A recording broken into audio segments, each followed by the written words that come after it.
know. Maybe Justin Hess can tell us. Are we sounding like robots at the moment or not? How do you work this phone? What's going on here, Laura? What's going on? Justin Hess, hello. How are you? Are we sounding like robots? Or am I sounding like robots?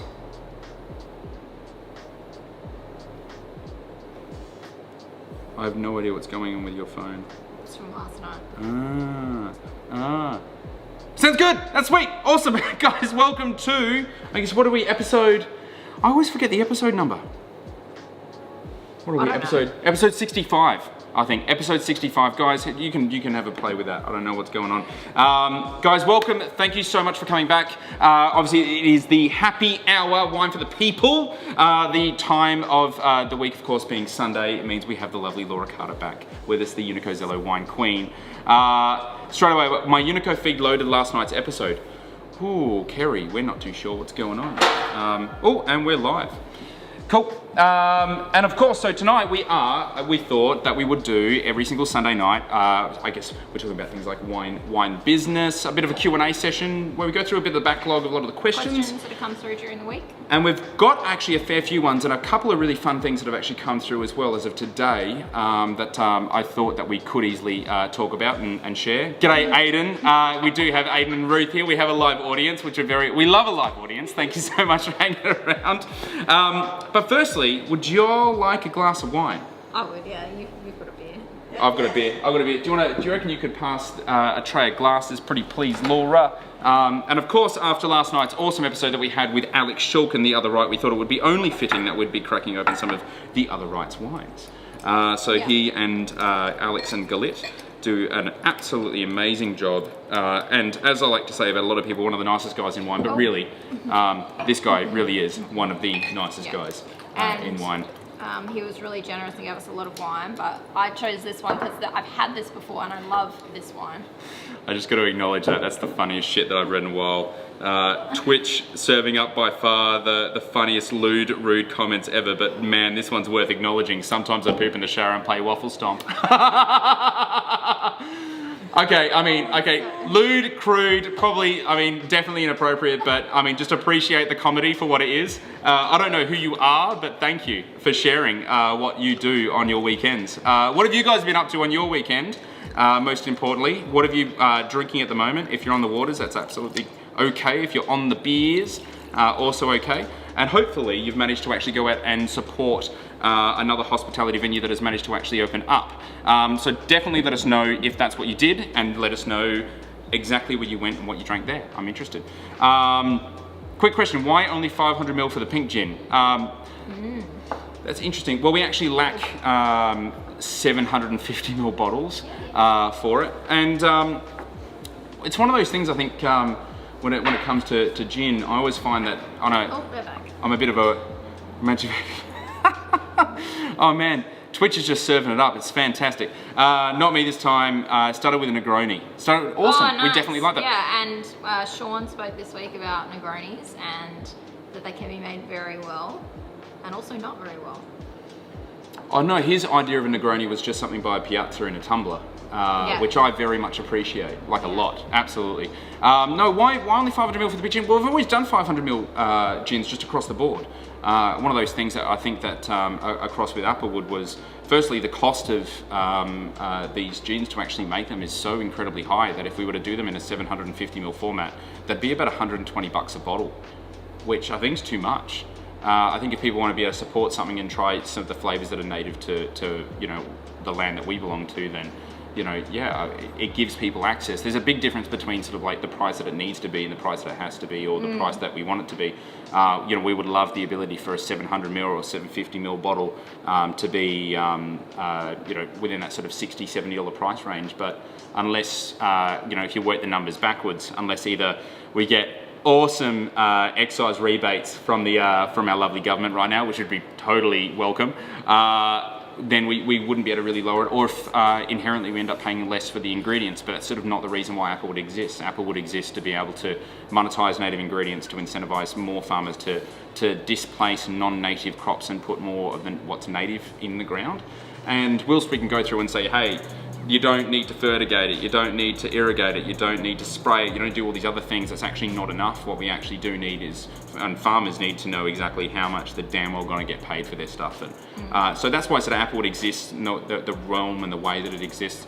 Don't get me wrong, I would totally prefer it if they were in litre-sized bottles because it's yummy. Went for a hike this morning with LC. How was the hike? What were you had a great day today. You've gone for hours. I've lived in Adelaide now for almost 10 years and I've never been to Morialta. So that's what I did this morning with my sister and it was so busy. And these guys went as well. And it was beautiful. Yep. And also amazing hiking weather right now. It is really good. This is the best time of year to go hiking. 10 to 15 degrees Celsius is like a really good temperature. Anywhere less than that, it's a little bit more painful, a bit more hardcore, thicker skinned. Polishing up a bottle of Pooley's Single Vineyard Chardonnay. Yum. Awesome. Good taste. Oliver's always got amazing taste. He's always smashing the really nice stuff. Yes, Gilbert Street, second time in 2 days. Or Kerry. Do they serve gluten-free frothies there? I want to know if you guys broke, the frothy drought. Did you guys have your first frothy? Because that's what I'm genuinely looking forward to. Never Never Distilling Code Ginache on ice.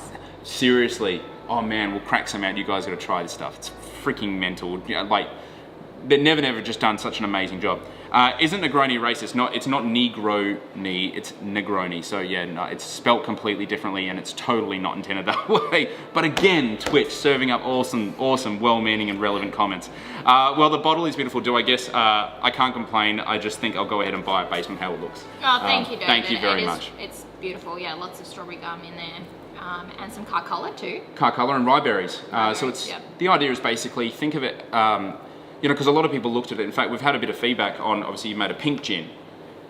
Is it sweet? It's not. It's actually salty. And it's not a sweet style gin. And salty. We don't really kind of buy into sweet style gins. We buy into things that sort of are thirst quenching. And I don't know, Coral, because of, obviously it's the ethos behind it. It takes a long time for us to expand our, I guess what we'd call our core range. We had Applewood Gin there for 5 years without any other sort of compatriot until Navy sort of arrived. And Coral came about because of, firstly, Strawberry Gum Gin was so goddamn,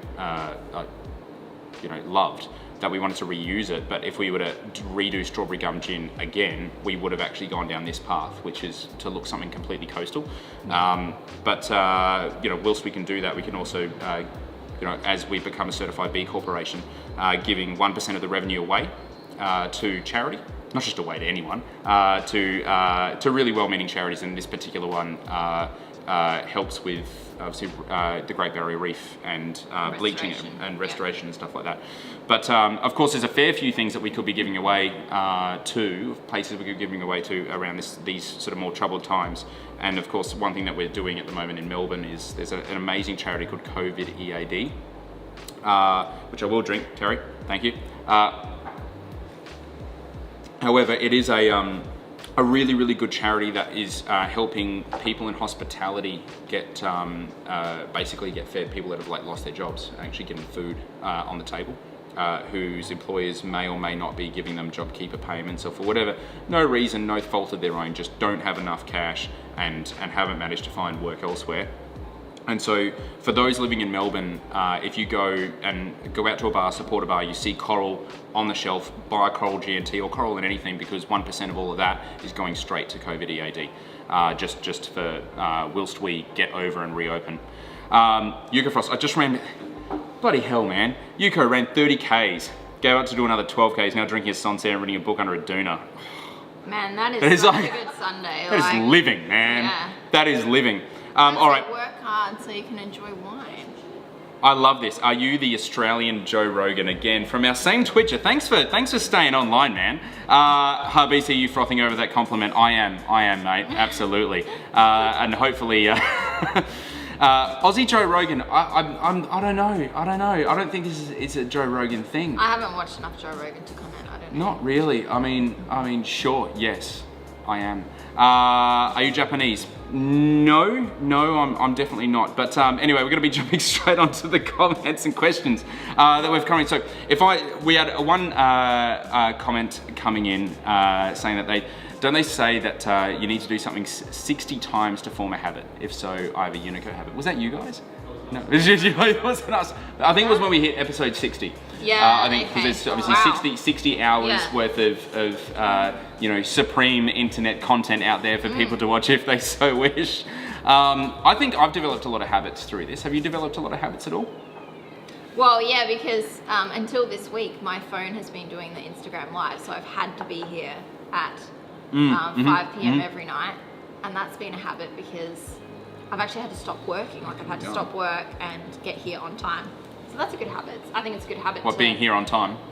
Well, no, but also to quit work and actually, because I have to give you my phone too. Yeah, but now you've got another phone. Yeah, now I've got another phone, so I'm just whatever. We're going to see if the habit stays. Forget Do you guys the want to? Yeah, seriously. Hold on to this, seriously. It's a cheeky little, I think it's Viognier, skin fermented Viognier. Yeah. It's probably the nicest Viognier I've come from. Sunshine on my skin. Sunshine on my skin. And it tastes like that too, I reckon. Seriously, this is probably one of the tastiest little bevies that we've had on the show actually since we started. And we're like episode 65. Seriously, it's really freaking yummy. It's amazing. The best thing is that it hasn't actually come out of the fridge. That's just ambient Gamareka. What about you? What about habits? Habits that I've formed? I have like COVID, my 4x gold COVID habit. I think, no, I have, I'm not sure. I mean, I'm a creature of habit. I mean, you know better than anything. Yeah, I mean, not the habits that you like. No. Firstly, obviously, engaging with a lot of people that have been supporting us. I've been, if you've commented on Instagram or you've put a story up and you've had it responded to, it's typically going to be myself or Noah. And I'm always sort of constantly reading through them. Obviously, the habit of talking directly with you guys and you guys. That's something that you remember. Most of our, prior to everything going down, most of our business was done via distributors. So we basically make a bunch of wine, we sell to a distributor, and a distributor goes and sells it to they would have like a geographical area. So we have one in New South Wales, one in Victoria, one in Queensland, and one of their different people. And they would sell to a bar or a retailer who would sell to you guys. And so we've never, if we want to get direct feedback, it's really, really hard to, because it's like the ultimate game of Chinese whispers and no one wants to hurt anyone's feelings, when sometimes you just need to hear the cold hard truth so you can actually make shit better. And so having a really direct conversation with a lot of I remember the first 2 weeks when COVID happened, the amount of like shitty feedback we got. And it wasn't shitty feedback that was like anything, it wasn't like, hey, your wine's a shit and stuff like that, which we should totally do. We do get feedback like that sometimes, and we're gonna do like a winemaker reads terrible feedback segment. I think that would be very funny. No, we got like a lot of feedback on packaging and shit not rocking up, and how difficult it was to order via our website. And it was great because we could fix that shit. Like we could fix it within 5 days, and we could improve and continually sort of improve along those lines. And we have like what we call a snag list to work through at the moment. And I think the habit that we got into was being able to, before you would hear stuff, and it would be so infrequent that someone would give you some sort of critical feedback that it would sting, and you'd take a while to be able to rebound to actually fix it. But now we've developed a massive habit of someone would give us something, you're like, oh cool, yeah cool, we can fix that. And we can just kick straight into overdrive to fix it up. Like every 20 days or so, when the noise on this live stream completely fucks up. And we still have no idea why, but I jiggle the cords and something happens. Moving on, what's the wine that pairs best with mac and cheese? Now you made an amazing mac and cheese the other night. What do you reckon? I made mac and cheese last weekend. I don't know, it's a little bit hard because it's just so rich, mac and cheese. So you could go with something that is equally rich, like a Chardonnay, or mac and cheese. Yeah, that's probably my best bet. But then if you used really nice cheese, then it would be hard because you'd have like. I'd go down this path, like esoterico-y, sort of aromatic whites that have got a fair amount of skin contact. Texture and body. Yeah, and but not like that grip, that aromatic grip, and that sort of bitterness, back palate bitterness, because you have, like with mac and cheese, you have so much carb going on, so much fat going on, you want something to be able to level you out, I think. And the thing is, depending on the cheese that you use, like it's meant to like that's the thing. It's the open ended. Like you know it's macaroni, but you have no idea what cheese you're using, and you can be really flamboyant with the amount of cheeses and type of cheeses. Yeah, the type of cheese is very important. I tend to go like more savoury, like blue cheese. Do you? Yeah, fuck yeah. I reckon that's yeah, absolutely, in a heartbeat. Like brie, something stinky, something really stinky. Yeah. And you won't eat a whole lot because usually like, mac and cheese is supposed to be a side, right? It's not meant to be a meal in and of itself.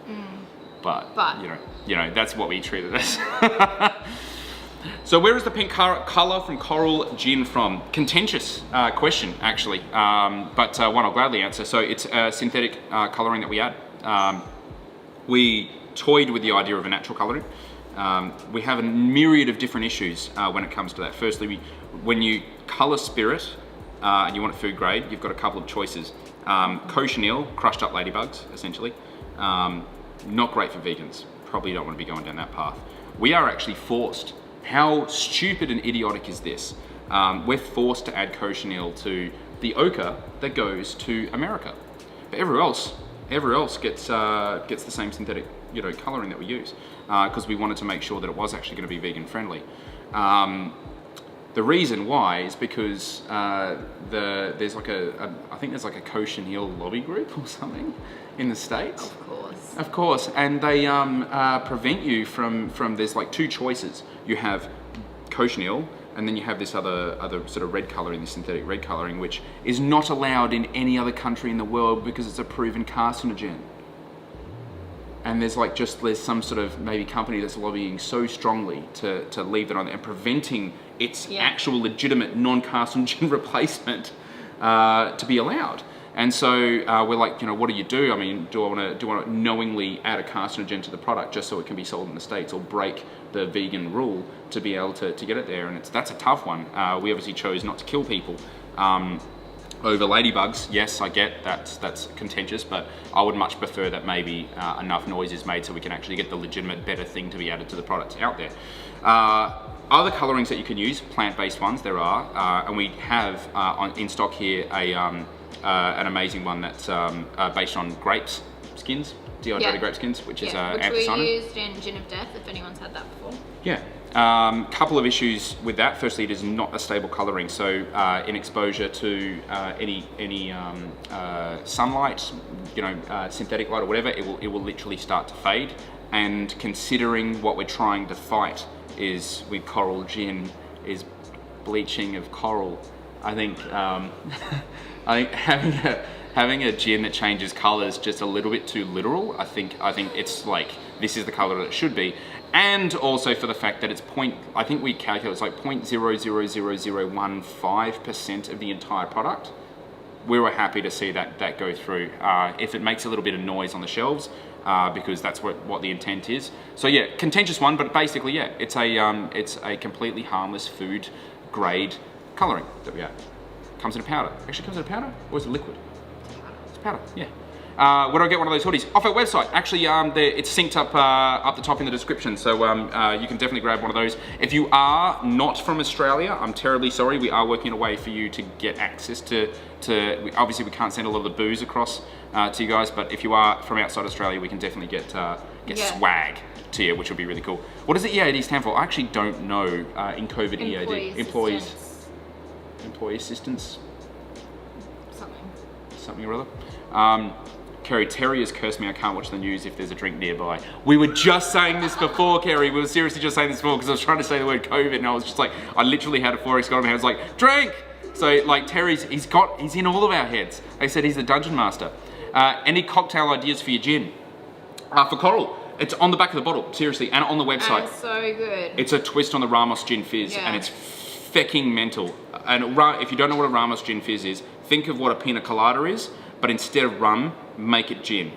That's kind of very loose. It's made in a bit of a different way as well, but that's typically how you would consume it. And neither of us are big cocktail drinkers unless we're out at a bar. But I saw one made the other day here for the photo. It was so good. And it was so good. And it's so beautiful too. It was so good. George's or Weymouth, need some of your wine at George's and a hoodie. Mate, if you want to pick up some of our wine, we'll give you a hoodie. It's okay. 66 days to form a habit, so that will be tomorrow, absolutely. Habit, making sure I finish work to be on the couch by 5:30 p.m. Yeah, with this a glass is what of I'm wine. talking about. It's actually really difficult to finish work on time, but if there's a reason to finish, and a very good one, which the show has been, you can do it. G'day Scotty, thanks for chiming in. Laura, I want your beanie. Have we got any of those? I think we've got a handful of those beanies hanging around. Says Twitch comment about jiggling and making it work. Jura Chardonnay. Oh, that's a good one. Oh, with the mac and cheese. With the mac and cheese. Solid, yeah. Nice bit of salty acidity. Now, I think it could have been Christina that chimed in last night talking about lamb and rosemary shapes. Yes, was it Christina or was Christina it Strong? No, Christina. Griffiths? Yeah, Griffiths chiming in with lamb and. I want to know how they went. I heard they weren't that great, but I do really want to know exactly how they went. Now, a bit of a fun thing that happened today that I did, which is something very exciting for me. I signed up for a bit, as a lot of people have done during COVID as well. Signed up for a little bit more education. One thing I've been meaning to do is to put myself through what would probably be deemed to be, I think, is globally accepted as the hardest thing you can do in wine, which is to become a master of wine, an MW program. So the applications close at the end of this month, so I kind of rushed to put my application in today. But what I've actually got, that you have to do a theory, like an entrance examination. They actually have the previous exam. So I've got a couple of questions here that I thought would be really fun to try to answer together. Yeah. All right. So this was last year's Master of Wine exam. Well, we'll go from 2018's Master of Wine exam. Now, basically... And maybe just give a bit of background about Master of Wine, because we've spoken about... we spoke about Uncorked. Was that the movie that was on Netflix? Is it, I think, Uncorked? I think it could have been Corked. Hopefully it wasn't called Corked, but it was called Uncorked. I'm pretty sure it was called Uncorked, but probably a month ago we watched that movie on Netflix, and that was about the CMS. Yeah, so there's the Master Song exam, which is very much like restaurant focused. Yeah. That is very much service focused. And then MW is much more broad, where you could be a wine marketer, a wine maker. You could work in retail. You could work as a som, and you could be an MW. Yeah. But typically they deal with the business of wine, or they deal with wine in a much more of a sort of an 80-20 global perspective. And that's where sort of quite often in wine circles, and I'm talking super geeky wine circles, quite often when someone's quoted, makes a comment, writes an article or something, or writes about one of these people, they'll have their name and have a little capital MW after their names to denote. It's like a respect thing. It's a little bit like, it's all about being a doctor, but not. It's another thing in and of itself. Yeah, and it's the highest qualification you can get in the world of wine. Like, you can get a degree, a viticulture and enology degree, which is a science-based degree, but for people that work in distribution or service or retail, this is the highest. And I suppose, you could do like a PhD or you could do like a master's, but typically that would be done according to the science of winemaking. Yeah. This is more holistic. There's a theory component, and then there's also the tasting component. The tasting component is similar to the blind tastings that we've been doing. Essentially, that's exactly what it is. Yeah. So all the blind tasting, that sort of, it's not dissimilar to MS. MS does a little bit more of it, more of the practical sort of blind tasting side of things. But this you have to write sort of dissertations and stuff on. It's pretty hardcore. So this is the entrance examination stuff. So applicants are asked to answer one question from a choice of 3, randomly selected from viticulture, vinification and pre-bottling procedures, or handling wine, and the business of wine. And so we're gonna run through. So here's a really straight up number 1 question 1 of viticulture. Where would you choose to establish a vineyard and why? What factors would you need to consider for the best opportunity for success? That's easy. Well, it is. I mean, like for us. Yeah. For us, I mean, ask anyone else. I think that. But how would you answer this? What would you think? Firstly. Where would you choose to establish a vineyard and why? I would start with the second part, because I reckon you could get some points straight away there. What factors would you use to determine? So you would have to start with climate, because that's like, I guess, the broadest way to narrow down your site. So you need to know that you've got sorry, I got distracted by the comments. You would need to know that you've got enough rainfall to support the vine during the growing season. You would need to know that you've got enough heat to be able to grow the grapes, and then also enough. Do vines need like a minimum cold temperature? But you need enough variation in temperature throughout the season, so it's not going to work in a tropical climate. Well, it could, and it does. It could. Depending on the variety. Depending on the variety. So you'll need to consider the climatic conditions. Because there are places in Thailand, for example, that have just 2 harvests a year. They do 2 growing seasons, Yeah, and then there are other places like Ningxia in China that's so damn cold it would literally kill the vine. It's too cold. So what they do is, with all that sweet sheep labor they get, is they bury the fucking vine. They literally go through every single vine gets buried and then unburied every year, every season. It's fucking ridiculous. And then after that you would go, once you've, I guess, narrowed down your climatic bands of where you would, again, it would just narrow it down even more, and then after that you would start looking at aspect, whether it's, you know, north facing, south facing, depending on which hemisphere you're in. There's actually a really basic factor that I think you would need to consider when establishing a vineyard is if you are indeed going to be the winemaker for that vineyard, or you're going to sell those grapes. And if that's the case, I think a factor of success would kind of look like selling the grapes or selling the wine, because you don't get, you know, a free ride when it comes to just growing grapes. You actually do need to find a way to be able to make money from that enterprise. And this is going to be Brennan's struggle with the Master of Wine, is that that's not something they've asked in the question, but it's something that you bring into your thinking process. Okay, cool, fine then. Let's go on to vinification. What factors does a winemaker need to consider when deciding whether to use naturally occurring yeasts or inoculated yeasts? Oh, another one. All right, you go. Okay, fine then. I would say first and foremost it would be pH. If you want to do any form of fermentation with wild yeast, it's got to be at the ideal pH. You've got to be factoring in how it's been harvested and typically alcohol as well. Alcohol, sulfur use. You don't want to kill your yeast. Basically, all the things that will kill the poor little yeasties. You're gonna make sure that that's actually squared away prior to even considering that you want to be able to use wild yeast. Otherwise, wine gonna be fucked. Wine's not gonna be very tasty. Well, you used to tell me so I took over the winemaking in 2015, I think, or 2016 was my first vintage here. And the way you described it to me is, don't think about it as making wine, think about it as looking after yeast. Yeah. And that was a very simple jump for me. You're like a shepherd. Yeah, no, but I know, this is it. But you are, as long as all your conditions for yeast are correct, then everything else will fall into place. All right, well, here's another great one. Drawing on examples of rosé production in different parts of the world. Slow down, I can't hear. Drawing on examples of rosé production in different parts of the world, illustrate how production methods influence the style of the wine. Oh, look, this one's a little bit harder because off the top of my head, I can only think of 2 things. I can think of Saignée. Yeah. Which is you drain so you start fermenting the grapes like you would red wine, and it's on the skins, and then you drain the juice off, and that's how you get your colour. Yeah. But Saignée wines always have like this tomato leafy smell to me, like it's a very particular smell. And then your other way would be to actually press it off skins and make it as a dedicated rosé style. Okay, so how is rosé champagne made? I actually have no idea. Oh no, is it a blend of the two? Is it white plus red bench blend? Woo! That's literally it. Yeah. That is literally, so this is actually really interesting. If you go to say Dom Ruinart or Taninger, there's a range of different producers that make rosé styles of their main cuvée. And you have a look at the price difference. Tyson Stelzer wrote about this, and it was fantastic. It was actually really quite interesting. Firstly, champagne is just at so north, so cold, you would never be able to ripen red grapes to the degree to make high quality wine. It's very close to Burgundy, but we're talking some pretty cold temperatures here, right?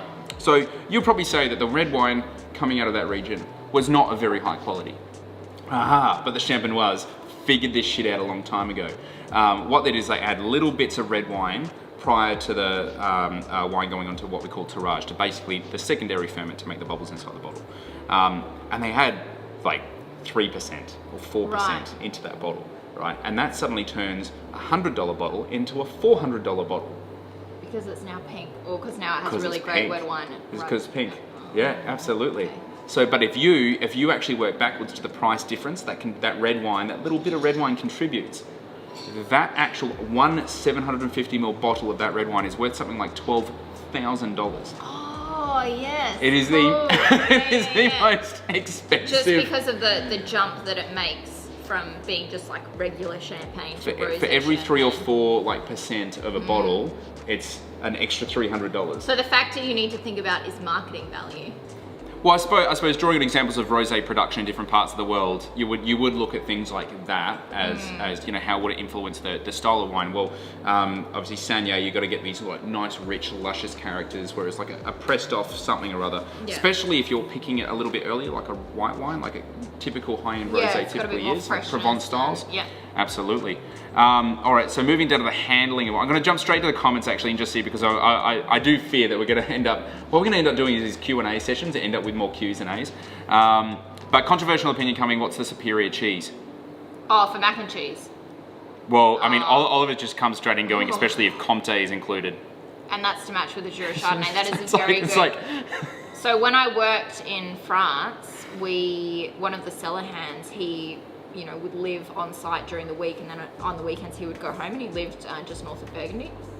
But one of the things he would do was he would bring back a massive wheel of Comte, and it was a staff purchase, like you could chip in, and he would bring a wheel of cheese home, and then they just slice it up for all of the staff. this sounds so good. It was so good. We need to do this with Section 28. Yeah, well, exactly. And the cheese happen. was amazing. And because they have this, non-pasteurized thing they can do in France and we can't do here, the cheese was so different. And just, extraordinary. Well, Sue Bonstrom going, what about Dauphinois on raclette? Have you had raclette before? Have you guys had raclette before? Have you? Oh man, when I describe this, it's like the most debaucherous shit you have ever heard. Seriously, the French just know how to do this. Like they really know how to do this. So, have you had raclette? I haven't, but I've seen it. And you've described it before.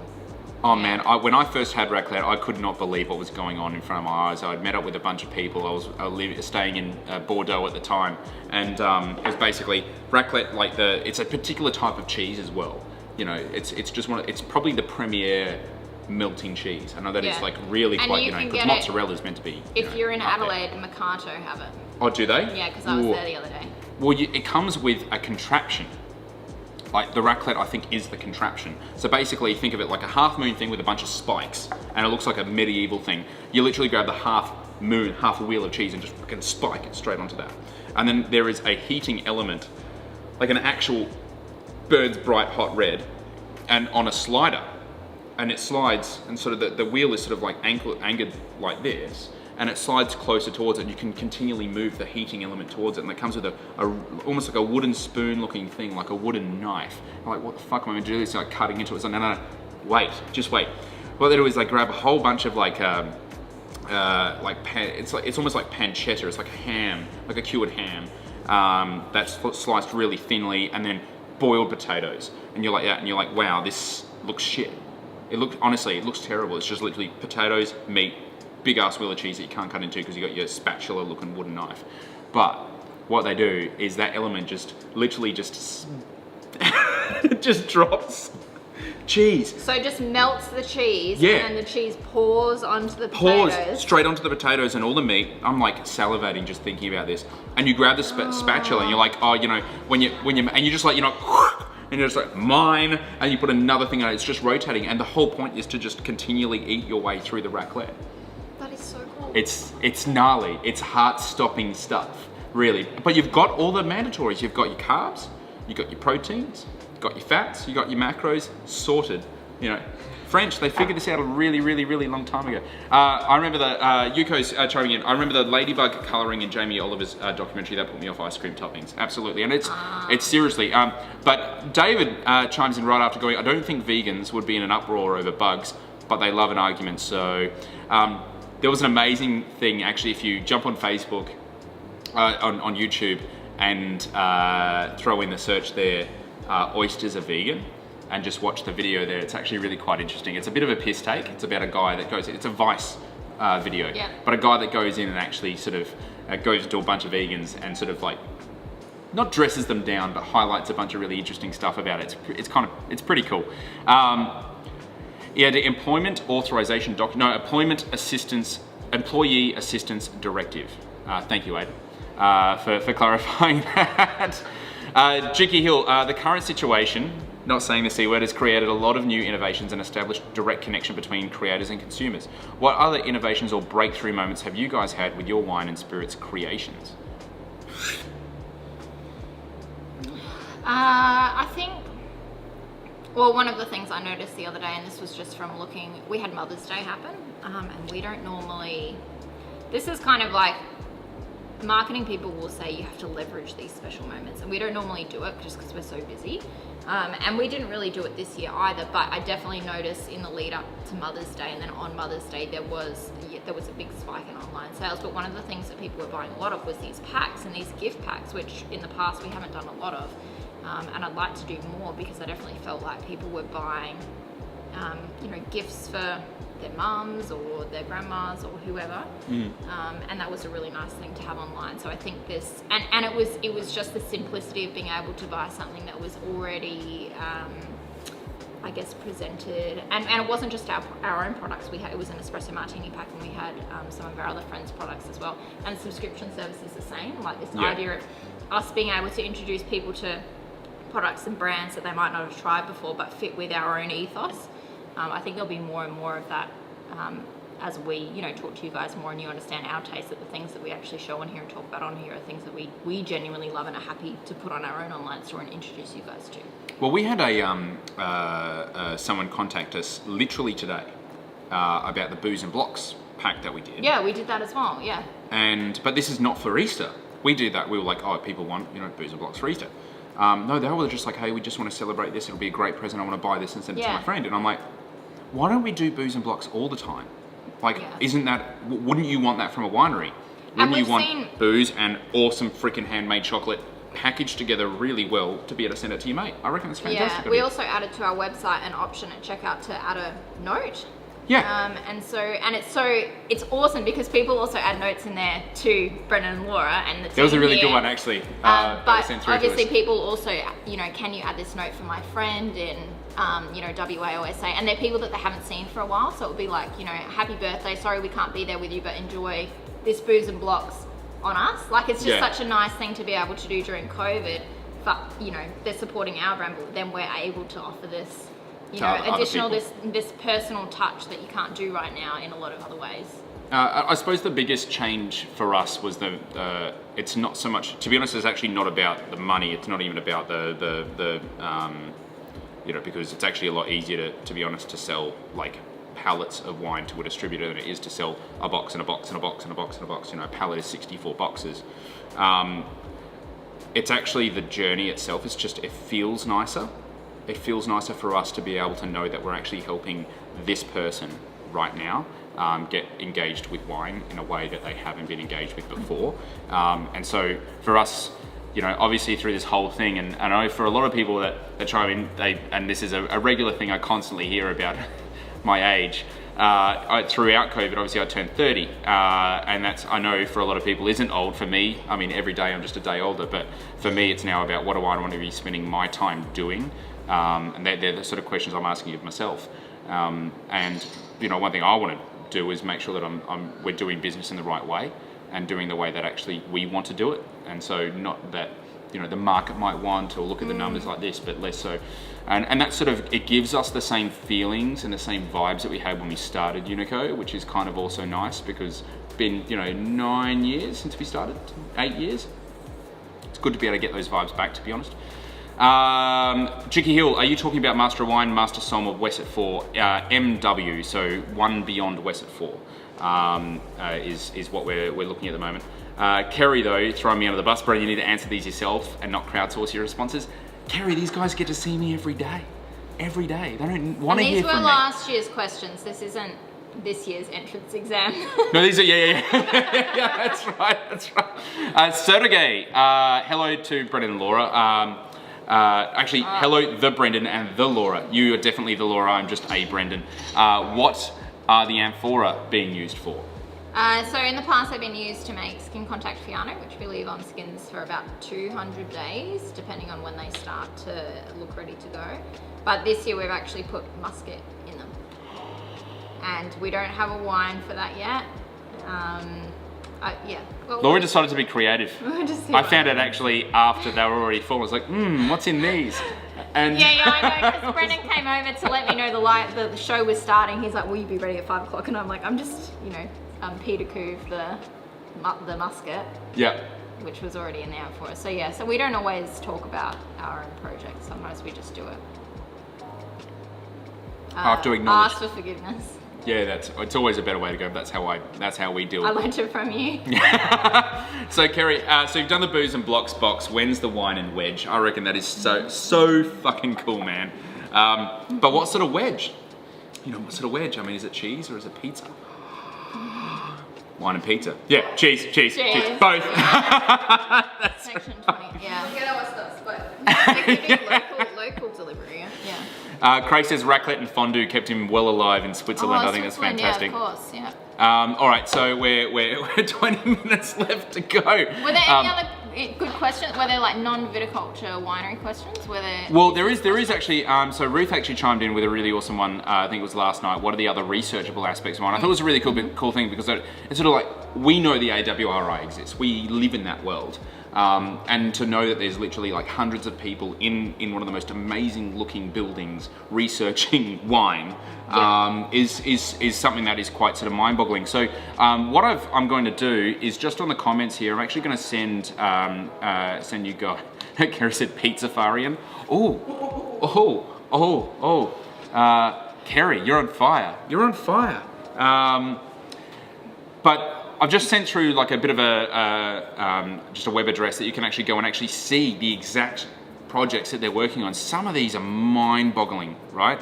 Identification and control of volatile compounds responsible for importance. Basically, what molecules smell like stuff. Using glycosides, i.e. molecules, for improved wine flavor. How to make wine taste better. Molecular drivers of wine texture and taste. I think this is what Alex is working on. How to make wine feel better. So they're doing some really, there's some really cool things like winemaking interventions with modular glutathione status.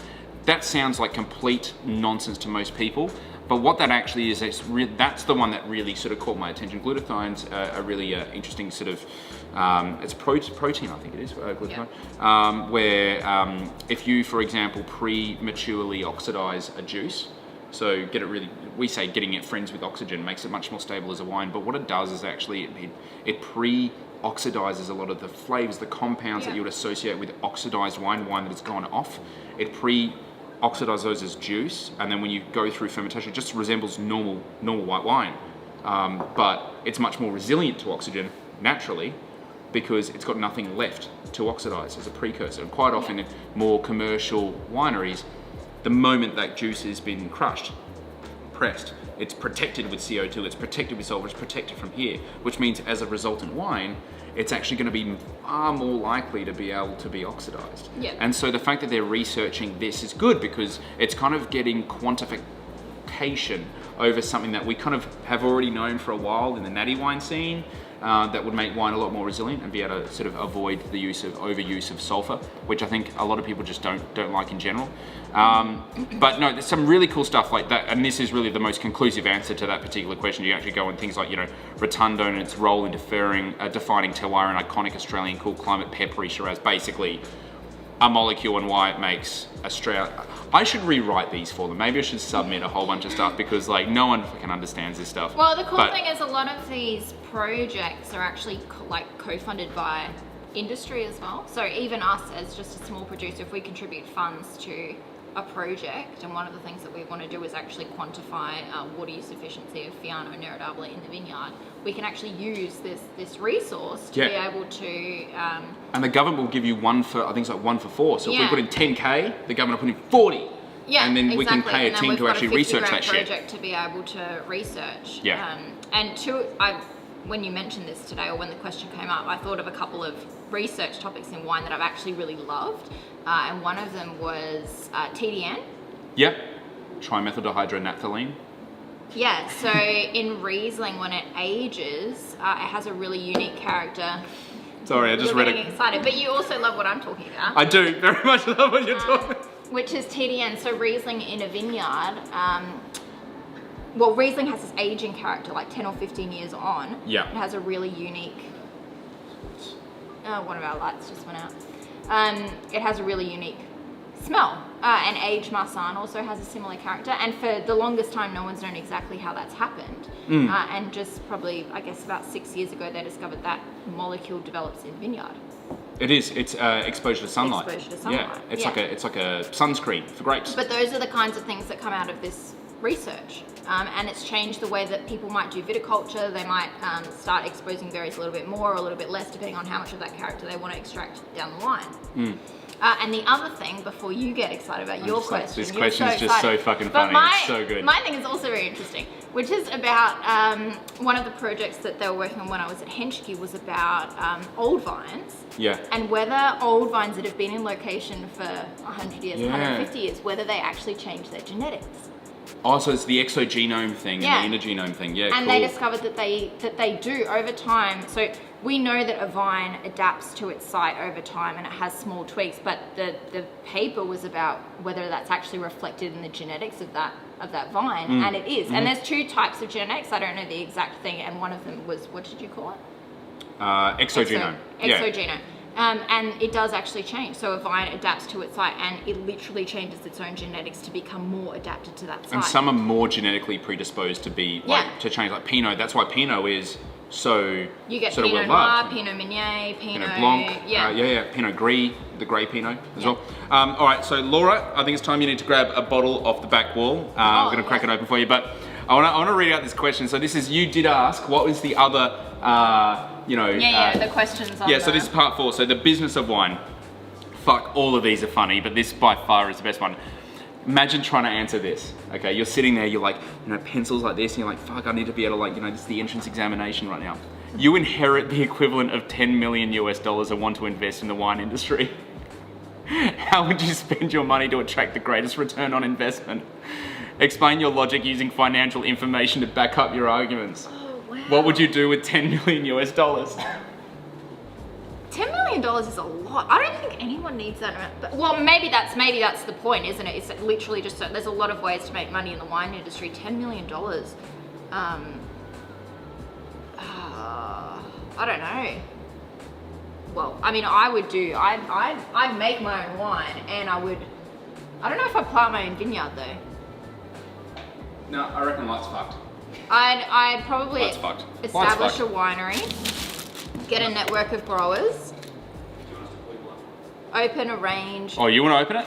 You want to crack it open? Yeah, absolutely. Yeah, absolutely. There you go. Aiden and Ruth are gonna give us a bit of a hand. This is so awesome. They're pros. This is too good. I mean, you inherit. Firstly, I want to know how deep the rabbit hole goes. I want to know if 10 million is all I get from this, and how I'm inheriting it. It's all you need. You'd also need to know whether or not you have to pay tax on that shit, right? See, this is the problem. I don't think it's the point. It's not the point. Look, and I think the idea that you have $10 million, basically they're saying it's unlimitless. I would invest it all in Unico Zelo to attract the greatest return on investment. I mean, I mean, how would I mean, firstly, okay, you would want to establish, the very first thing is you want to establish exactly where you would invest it in the supply chain of wine. Well, exactly. Because there's grower, winery, there's distributor, there's you could do retailer, restaurant, stuff like that. And at every single level is a different interplay of risk, cash flow, price, and So when you go in a restaurant, of course, you obviously pay for your meal. You don't ding dong dash that shit. So you get really good cash flow, but your margins are really tight. Your rental typically is very high. It's a very high risk, environment, but really good cash flow. Retail's certainly a fair degree safer, controlled margins. Distribution, oh man, the dark arts of distribution. I don't envy any distributor. That is a tough job. That's a tough gig. But if you do it well, you can dominate the market. Absolutely. So I would think with that amount of money, and it's a lot of money, $10 million is a lot of money. You can do a lot of stuff with that. I think you would do a diversified thing, and you would probably do some form of vertical integration, and definitely something that's more like direct to consumer. I think is probably the best way to be able to do that. I don't know, what would you guys, if you guys had 10 million bucks to invest in the in wine fact, what I'd do industry. is I'd buy a ton of like Bordeaux or Burgundy, and I'd just leave it in a cellar. We would start I just, a you know, wine and wedge company. A wine and wedge company. I really like that. Pizzafarian though, Kerry, I think you're onto something there. Maybe we could do like a bit of a cheeky Sangiovese or something. Ooh. Oh, thank you. So you gotta let people know in the comments. So Aiden's Yeah. yeah. Do you know? No clue whatsoever. Okay. Ooh. Don't know how well this works. All right, God damn it, is that R&B in the comments? That's right. Laura, unlimitless Carter. Yeah, that's true. That's very, very true. And talking to you, so would you be talking US based? Nah, I think yeah, would you invest in the US wine industry? Oh, posted, sorry, didn't see it. Don't promise I didn't see it. Oh, was all right, so Aiden and Ruth are going to be on the comments for us. They're going to let you know what we're going to try and guess right now. So. Damn it. Yeah, keep chatting. I'll tell you what Red or white? Laura, you have very expensive taste. I feel this is an amazing wine that we really want to put in the fridge. Yeah, but why was it expensive? How do you know it's expensive? Because the amount of trees Yeah. have gone into this There's thing. some really, really There's some- beautiful oak in this. There's some tree in this. Oh, but I don't. The acidity is so beautiful. Could be like a Vauqueray or something like that. Could be Vauqueray. That would be nice. Okay, firstly, is it red or white? It's white. Amen. And I Amen. think it's old world. I think it's old world. Oh, nice. All right. Now it gets I don't kind think of tricky. You reckon it's French? Yeah, it's French. French? Yes. Let us do the option. They want to do the options out. All right. So inside France, 3 regions. you. You just load it on that one. Okay, all right. We'll talk about. Oh. Talk about the wine. Okay. No, The reason I want more questions you want more questions. from the Master of Wine thing. Oh yeah, well, but I can't open up the know, comments. yeah. So firstly, the reason why we think that it is white wine is the non-present of No any tannin. tannin. There's just no tannin on this thing, and it could be an orange wine, but orange wine tannins tend to be a little bit more what we call sinewy. They feel. Remember how we talked to you about that whole mouthwash thing? Get the wine in front of your teeth and just swirl it around like crazy, and you can feel the actual grip. This sort of style of wine, it's like sinews. You actually can feel it, and it's sort of, it's quite a really nice, it's really quite appealing. It doesn't sound as bad as it, well, it isn't as bad as it sounds. But this is like sublime. And it's full and it's rich and it's dense, but it has like the most amazing acidity, the most amazing acid line that is so in balance with its fruit. It was either gonna come from, certainly it was gonna be a white wine, and it was either gonna come from, like, if it was gonna be New World, wines like this are super rare to be made like this. And there are occasionally ones that really surprise you, like John O'Hersey's Chardonnay. Holy shit, that's good. Like, but this was, you can smell from the quality of the oak, and that's the unfortunate thing I think with wines like this is you're pinpointing a non-grape derived character to pigeonhole this into a place and into an area, and I think that's why Australian winemakers and a few other New World winemakers are starting to sort of latch onto this sort of stuff and move away from that overt oak use. But in an area like this, it actually is, and as Josh Picken pointed out, it's so seductive. It's seductive to use as a winemaker, it's seductive to drink as a wine consumer, so that's really And good you fun. also pointed out this wine, it's not like this would be lovely aged. This will be lovely aged, and it needs to be in the fridge. I think that's the allure of old world, cru wines is that these winemakers aren't thinking about what this wine is going to be drinking like in 2 to 4 years' time. They're thinking about what is it going to look like in 10 or 20 years' time. Like, that's a different game. It doesn't actually need to look perfect right now. Even Hunter Valley Semillon is similar. They don't release that to be drunk. Then the amazingness of that wine is later on. I think actually, it's not. Yep, no, because I think now I'm competing against you because I think I know what it is. I don't know the producer, but I'm pretty confident I know the area and the variety. All right, so have we got 3 different areas?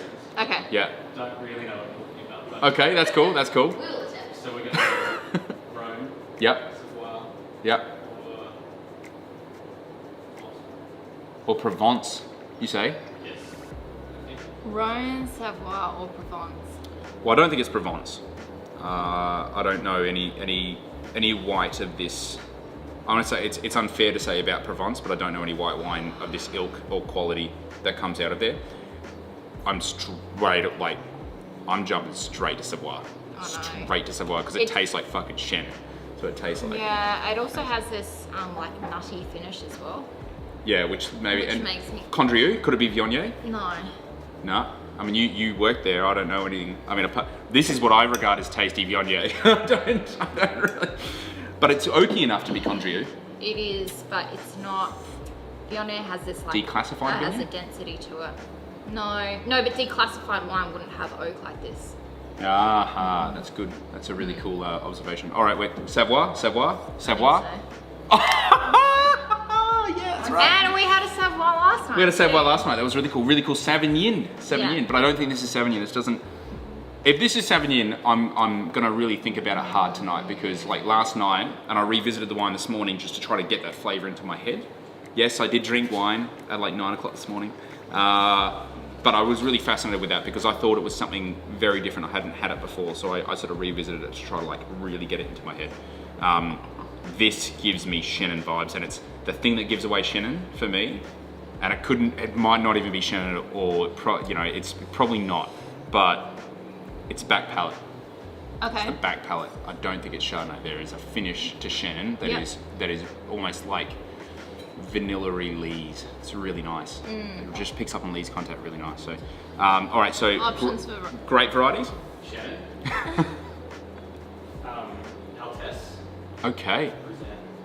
Roussanne. Oh, it could be Roussanne. Roussanne? Yeah, Roussanne. Yeah. Could be Roussanne. I'm going Chenin. I'm going Chenin. This Altesse thing, I've never heard of Altesse. I've never tried Altesse before, but I'm going to go. It could be Roussanne. Textural variety. Don't think it looks as pretty as this. Sticking with Chenin. I'm going Chenin. You're going Altesse. Is Altesse? The fuck is Altesse? I don't know what Altesse is. That is so cool. Well, it's got a back palate finish like Chenin. It's got a back palate finish like Chenin.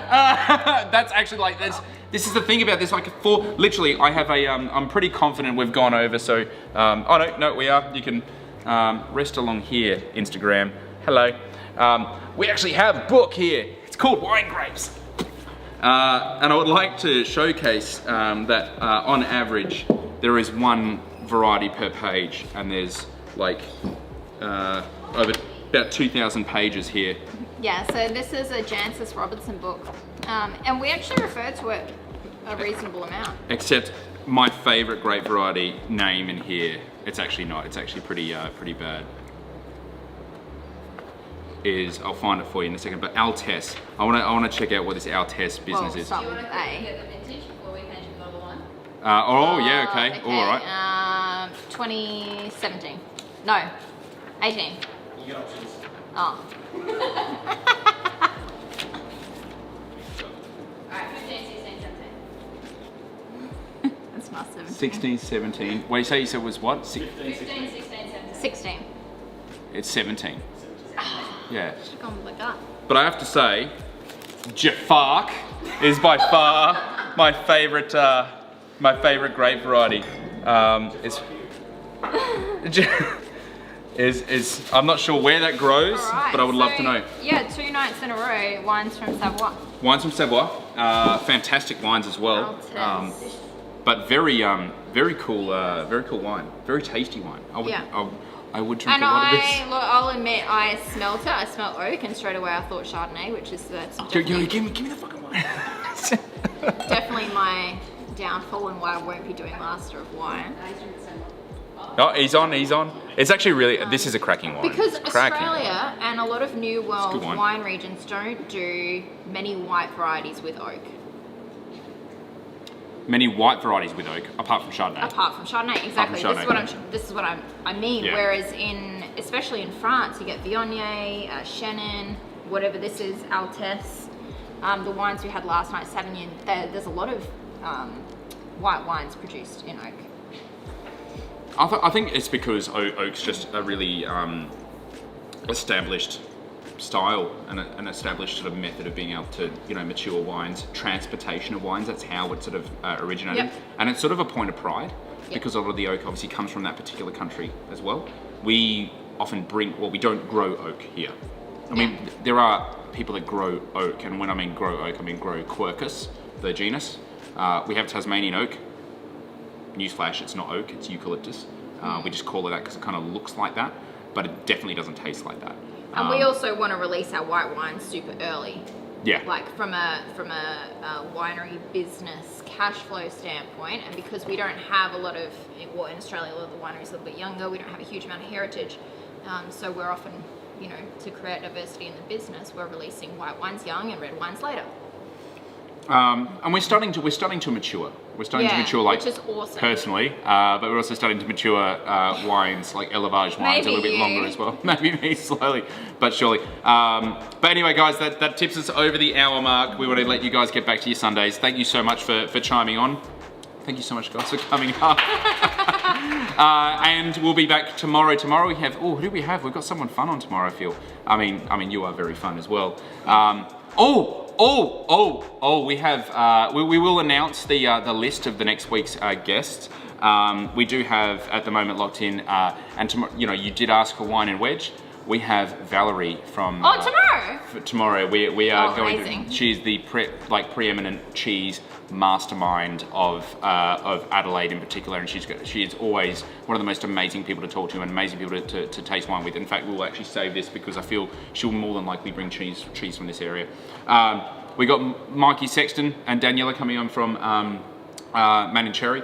Cool. As well, fantastic. Another local producer. Another local producer. And speaking of local producers, Mickey Downer from Murdoch Hill, Justine Henschke coming on from, of course, the Pinamis Henschke Winery.